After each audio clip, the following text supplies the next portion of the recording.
2 বছরের মধ্যে যদি আমি কোনো কাজ করতে না পারি, আমি সাধারণ মানুষের কাছে ক্ষমা চেয়ে আমি এই পদ থেকে রিজাইন করবো। 30 থেকে 40 বছর হয়ে গেছে, তা ঢাকা 13 আসন কেউ আজ পর্যন্ত পরিবর্তন করতে পারেনি। যে বড় বড় দলকে আমি এবং আমাদের যেই সাধারণ মানুষ ভোট দিয়ে যাচ্ছে, সবাই শুধু প্রমিস করে যাচ্ছে, কেউ কোনো কাজ করতেছে না। আমি যদি এই 4,08,000 ভোটারকে নিয়ে কাজ করি, তারা যদি আমার সাথে থাকে, তাহলে সবকিছু করা সম্ভব এখানে। যে আমাদের যখন ইলেকশন আসে, আমাদের সবাই এখানে ভোট চাইতে আসে, কিন্তু তারপরে তাদেরকে পাওয়া যায় না। আমার উদ্দেশ্য হইলো ঢাকা 13 আসনকে আমাদেরকে চেঞ্জ করতে হবে, আমাদেরকে পরিবর্তন করতে হবে। আমাদের প্ল্যান করতেছে আমরা এমন ভাবে, এই মোহাম্মদপুরে সন্ত্রাস, চাঁদাবাজ, মাদক দ্রব্য, সিন্ডিকেট যাতে এখানে না থাকে। মোহাম্মদপুর এলাকায় আমরা এমন ভাবে করবো যাতে 24 ঘন্টা সবাই নিরাপদ থাকবে। আমি যখন এই ঢাকা 13 আসনের প্রতিনিধি হয়ে যাব, আমি কারো পার্সোনাল না। আমি রাজনীতিতে যাওয়ার আসার কারণ একটাই, যে আমি চাচ্ছি যে আমাদের এই ঢাকা 13 আসনকে একটু চেঞ্জ করতে।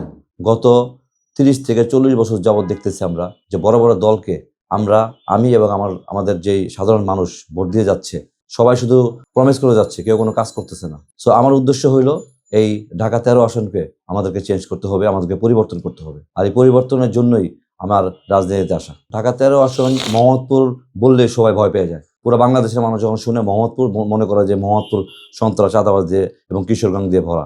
আমাদের প্রথম যেই উদ্দেশ্য থাকবে, আমাদেরকে এই সন্ত্রাস মুক্ত, চাঁদাবাজ মুক্ত এবং মাদক দ্রব্য মুক্ত আমাদের করতে হলে, আমার প্ল্যান হইলো আমরা সবার আগে যেটা করব, প্রত্যেকটা ওয়ার্ডে আমরা 10টা থেকে 11টা করে আমরা ইউনিট তৈরি করব, সিকিউরিটি ইউনিট, এবং প্রত্যেকটা গলিতে আমাদের সিকিউরিটি ক্যামেরা থাকবে। আমাদের প্ল্যান করতেছে আমরা এমনভাবে, এই মোহাম্মদপুরে কোনো সন্ত্রাস, চাঁদাবাজ, মাদক দ্রব্য বা কোনো সিন্ডিকেট যাতে এখানে না থাকে। এটার জন্য যতটুকু করা দরকার সিকিউরিটি, আমরা এটা করবো ইনশাল্লাহ। আমরা প্রত্যেকটা গলিতে সিকিউরিটি ক্যামেরা বসাবো। আমরা প্রত্যেকটা ওয়ার্ডে 10টা থেকে 11টা করে আমাদের সিকিউরিটি ইউনিট তৈরি করবো। আমাদের এলাকার লোকজনের সাথে কথা বলবো, আমরা ওয়ার্ডে গিয়ে আমরা ওয়ার্ডের লোকজনের সাথে কথা বলবো আমরা, যে কোন এরিয়াতে সবচেয়ে আপনার বেশি প্রবলেম হচ্ছে, সবচাইতে বেশি কিশোর গ্যাং আছে, সবচাইতে বেশি সন্ত্রাস আছে, চাঁদাবাজি করতেছে, আমরা ওইসব জায়গায় আমরা বেশি জোরদার করব।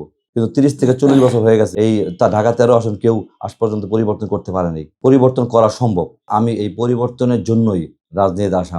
আমাদেরকে পরিবর্তন করতে হবে। গত 4 সপ্তাহ হয়েছে মানুষের দ্বারা যাচ্ছি, আমি মানুষের সাথে কথা বলতেছি।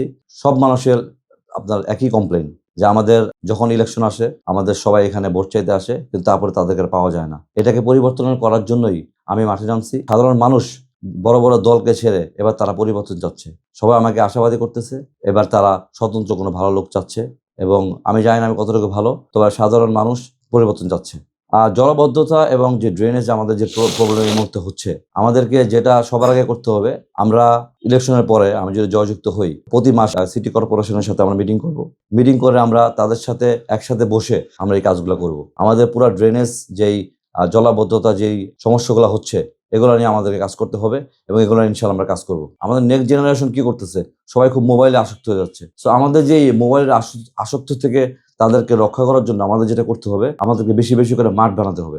আমি অনেক ওয়ার্ডে ঘুরতেছি, এখন অনেকে কমপ্লেন করতেছে যে তাদের বাচ্চারা খেলার কোনো মাঠ নেই, তারা কোথায় যাবে? তো তারা মোবাইল নিয়ে বসে থাকে, কেউ নেশায় চলে যাচ্ছে। আর আমার দরজা সবসময় সবার জন্য খোলা থাকবে। মাসের পর মাস সাধারণ মানুষের বসে থাকতে হবে না আমার অ্যাপয়েন্টমেন্ট করার জন্য। আমাকে যখন তারা চাবে আমাকে কাছে পাবে ইনশাল্লাহ। এই যে মাদক কারবারি, চুরি, ছিনতাই, এসব আপনি বন্ধ করতে পারবেন, তাহলে আপনার কাছে নিশ্চয়ই কোনো আলাদিনের চেরাগ আছে, যেটির মাধ্যমে আপনি করবেন। সেই বিষয়টা যদি একটু খুলে বলতেন। আলাউদ্দিনের চেরাগ বলতে আসলে কিছুই নাই। আমরা সাধারণ মানুষ একসাথে হয়ে যদি কোনো কিছু চেষ্টা করি, সবকিছু করা সম্ভব। আমি আমার থেকে সবাইকে কথা দিচ্ছি যে 2 বছরের মধ্যে যদি আমি কোনো কাজ করতে না পারি, তাহলে আমি সাধারণ মানুষের কাছে ক্ষমা চেয়ে আমি এই পদ থেকে রিজাইন করব। এখন যে গ্যাসের যে সিন্ডিকেট চলতেছে, আমাদেরকে সিন্ডিকেট বন্ধ করতে হবে।